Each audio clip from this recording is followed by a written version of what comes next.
best part about having all brown and black belt matches. Don't get me wrong, purple belt, blue belt, white belt matches, they're all exciting. But the technical aspect of this high level is fantastic. So Martinez is in the white gi, blue gi for Hughes. He's a really tall guy. Yeah. 185, he is a tall guy. New Jersey Martial Arts, Chris Hughes, East Coast United for Martinez on the bottom. Pulls the half guard on the bottom is Martinez. And Hughes is keeping that right knee up. When you keep that right knee up, it allows you to keep your posture back, kind of keeping you away. To me, I feel it allows you to pass a bit easier, to have your chest forward into that almost like smash pass position, where you're trying to kind of force your leg out. Here you can be a little more finesse with using the up-down motion of the knee to get it out. So now he's going with that weave again too, where he's trying to bring that right arm underneath the top leg and under and over the bottom leg, where he's blocking the hip. Now what he's going to have to do though on top to pass that guard is he's going to have to straighten or lift that right leg up to beat that bottom leg of Martinez, which he's going to do now. And Martinez actually does a really good job of popping that through, staying in that half guard position. And you see how Martinez kind of retracted that right leg to get rid of that weave.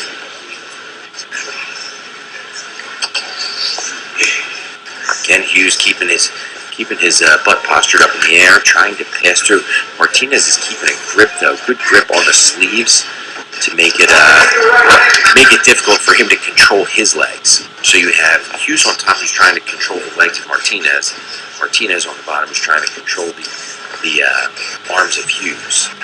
People may not realize how tough that grip fighting is when somebody's in the guard. And they go from the pass on the hands on the sleeves, and now you're on his back, really trying to prevent that.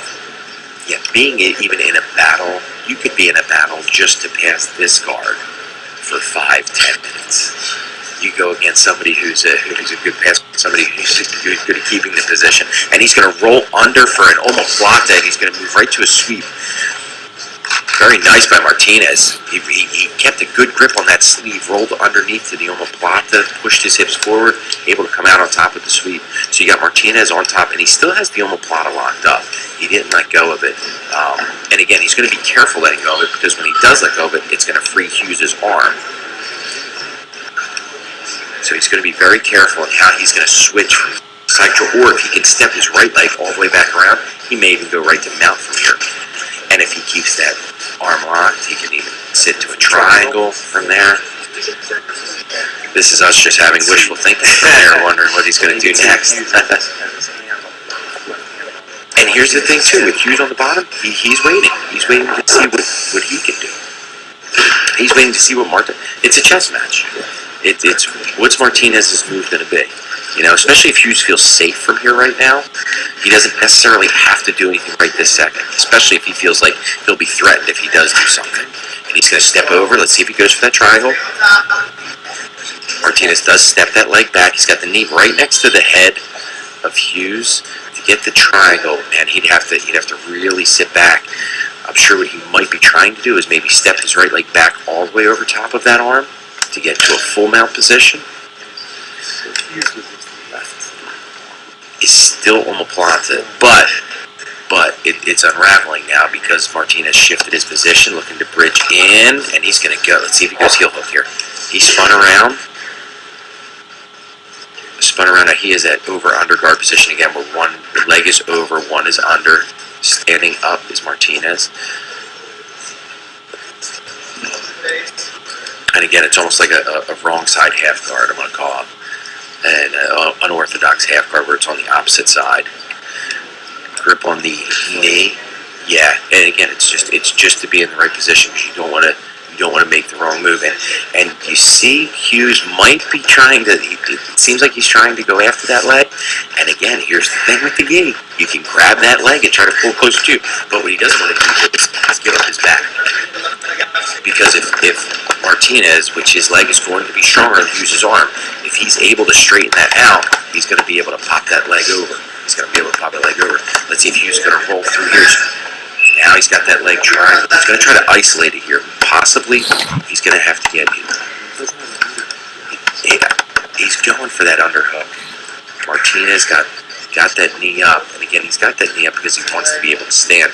What he needs to worry about here is Hughes getting his hip over top of that knee and going for a knee bar, which is where he's going to have a hyperextension of the knee.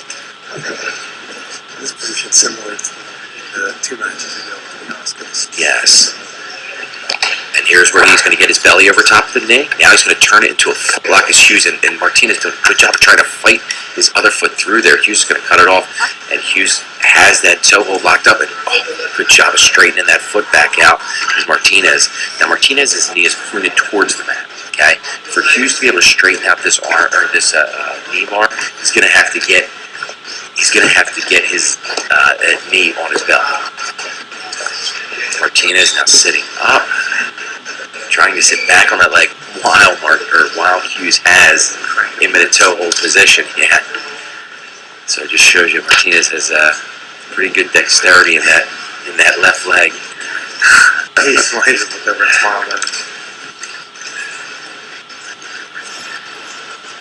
And just real quick while we're at this position here, Hillary Witt's status, it sounds like she might have just pulled a hamstring. What happened earlier in the match, that she kept on fighting with that pulled hamstring, and you're in the adrenaline part of that, and ends up hurting as soon as everything's done, but you don't want to stop fighting. So Hillary looks like she's going to be just fine, just a pulled hamstring. So that's great news to hear. What a fantastic match that was, too. So now Martinez, again, he's on that top position. Look, and now he might be fishing for an EZEKIEL. He's trying to get that arm through where he could go for a head and arm choke here, but he's grabbing the inside of his sleeve where he's going to try to fold that left hand and go for an EZEKIEL. Move. You see Keenan Cornelius do a lot from the back. And he's going to try, but see, here's the thing. He's on his jaw, like right behind his ear. He's going to have to really slide that, almost knife edge that down so it gets underneath. And a lot of times, too, with that EZEKIEL choke. An EZEKIEL choke is where you use your hand in your own sleeve and roll it over to choke your partner, but it just doesn't seem like he has enough space there to roll his wrist over in front. Again, he does have the head and arm choke there. It seems like Hughes is ready for that, ready to defend that if that does happen. Hughes really is guarding his neck. He's just chinned up. Yeah, Martinez on it. And again, no time limit, submission only. Hughes doesn't have to worry about points. You know, he's just biding his time. He doesn't want to make a wrong move and end up in a submission when he doesn't have to make a wrong move. He can wait for Martinez to move and decide to go from there. So Hughes on the bottom of the blue knee, Martinez on top of the white. East Coast United, Martinez, New Jersey Martial Arts, Chris Hughes. Again, Martinez trying that EZEKIEL choke from the back position. Now, if he puts that shin, he can pull him across and try to create more space. But I know what Martinez doesn't want to do is he doesn't want to lose the position. He's in a very dominant position here. Exactly, the shin. Shin right across his back. So he's almost sitting on his hip. If he were to really lean back and try to take the angle to the other side, to the right side, he would be able to get more, maybe possibly be able to get that left hook in. But I understand, too, he doesn't want to lose the position. He's in a dominant position now where he can continue to work. He might have that EZEKIEL. I can't see from here if he got that other hand across. And it's rough on the fingers here. Now he's got that other hook in, and he does have that EZEKIEL across. And he's going to get it. Martinez, I'll tell you what, he wanted that EZEKIEL choke, and he fought until he got it. Beautiful job by both guys. Win's going to go to Matteo Martinez out of East Coast United Brazilian Jiu-Jitsu by way of EZEKIEL from the back. Very nice match. He wanted that too. I think he had an idea he was going to do that the way the fingers are taped. That could be brutal on the fingers of EZEKIEL chokes, but he looks like he was prepared for it. And he did. He fought until he got it. And you know what? That's why he didn't do that. He stood in that position because he knew that's what he wanted to do. He wanted that choke from that position. And that was almost like Hughes knew it was coming. Yeah.